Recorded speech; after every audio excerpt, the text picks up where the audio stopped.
Last week, Volvo revealed their brand new EX30 to the world, a small subcompact electric crossover, and in today's video, we're going to actually compare it to another electric crossover from Volvo, the XC40 Recharge. So if you're a little bit confused, a little bit on the fence about which electric Volvo to get now, hopefully this video is going to help you out. And also, before we jump into it, I was actually at the launch in Italy, so if you want to check out a detailed tour of the interior and exterior of the brand new EX30, please go ahead and check that out in the description box down below.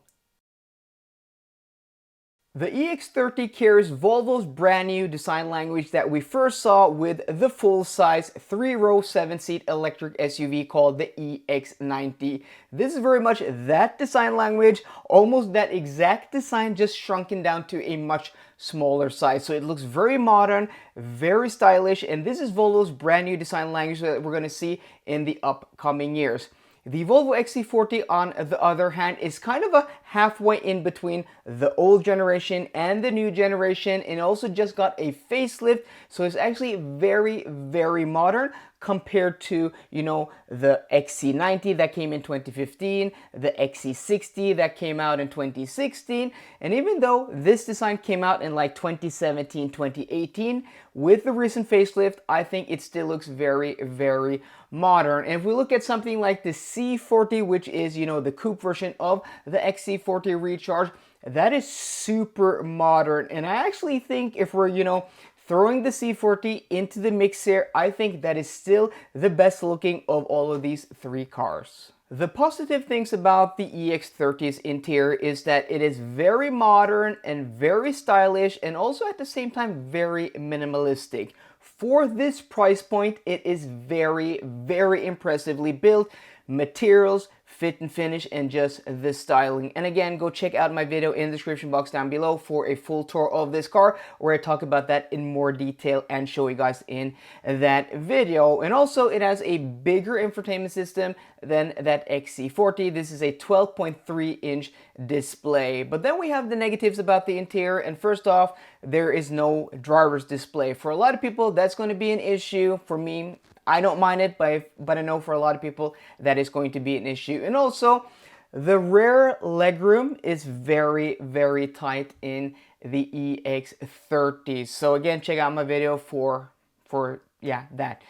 XC40, the positives about the XC40 is that it's still a very modern and stylish design, especially with the facelift. The interior is of higher quality, and there's also a spacious and comfortable interior for adults. So shuttling us between the airport and our hotel when I went to Italy to the EX30 launch, we were shuttled actually in a Volvo C40. 4 adults in this car, an hour each way, no problems at all. This car is very, very spacious. Also, it has more traditional controls and switchgear, where you have, you know, a gear lever down there in the center console. You also have more dedicated buttons and stalks for things, which is something I prefer. And also, you do have a driver's display in front of the driver. And also, it has a proper high SUV driving position.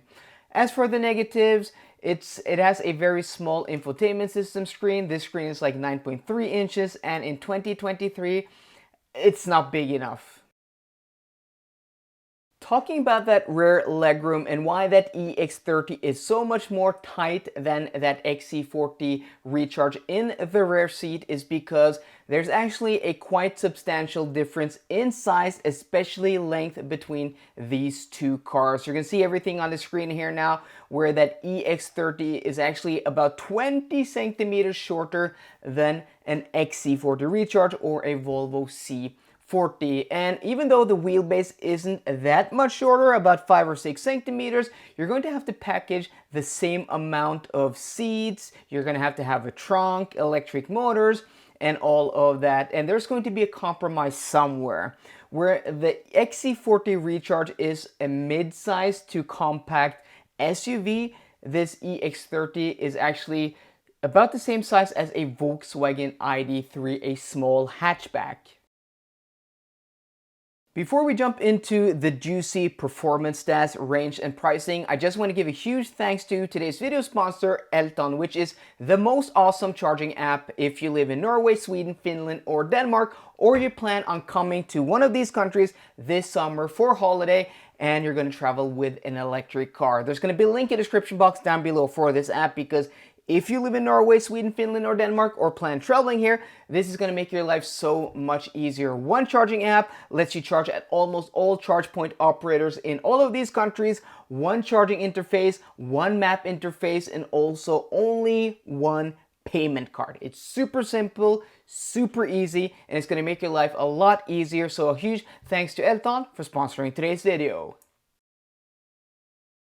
This is where we're going to see the biggest differences between these two cars in pricing, performance, believe it or not, and also in range.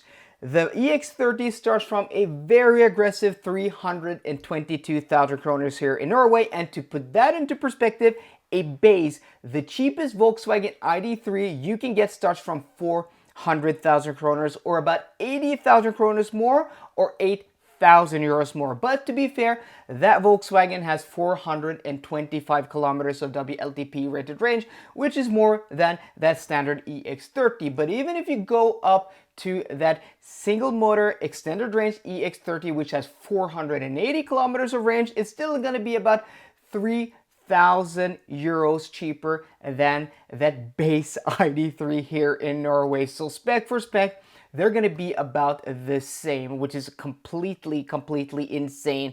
And then you have the twin motor performance, which is going to give you more performance, a little bit less range, but there's no other car below 500,000 kroners or 50,000 euros that does any of this. 0 to 100 kilometers an hour in 3.6 seconds is just mind-boggling.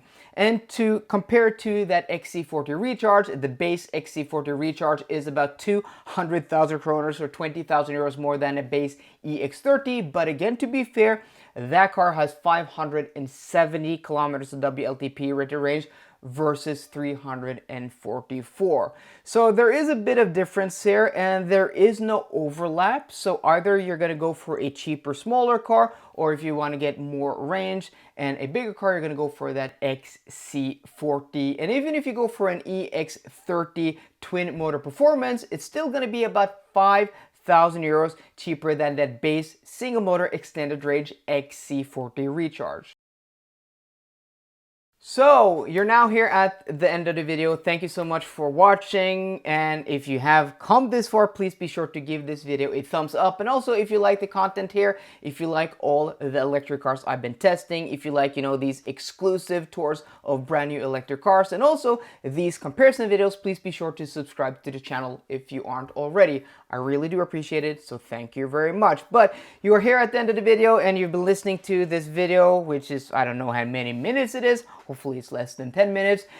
And you're like, Chris, you've said a lot of stuff. Just give me your conclusion. Which car should I choose, EX30 or XC40 Recharge? Well, it really depends on your budget. It depends on how much range you want, and also depends on where you live. Because if you live in a big European city with small parking spaces, tight streets, you're gonna want to go for that smaller car. Like, I live in Oslo, which isn't, the tightest city, but every time, I have a few press cars on loan, I'm always choosing the smaller car when I want to go into the city or go to my local store here, because parking is just always a hassle. So if, you want a small car, the EX30. If you want a way cheaper car, that EX30. I mean, that aggressive starting price, undercutting a Volkswagen ID3 by that much. I mean, not everybody needs 425 kilometers of range. If you live in Barcelona, if you live in Paris, if you live in Prague, you just need a car to run around about. 340 kilometers of WLTP rated range, rear wheel drive, in a small, compact, stylish package at a very aggressive price point. That's going to be a lot of car for a lot of people. But if you need bigger ranges, if you need more space, especially if you're going to carry adults in the rear, that XC40 Recharge is the car for you.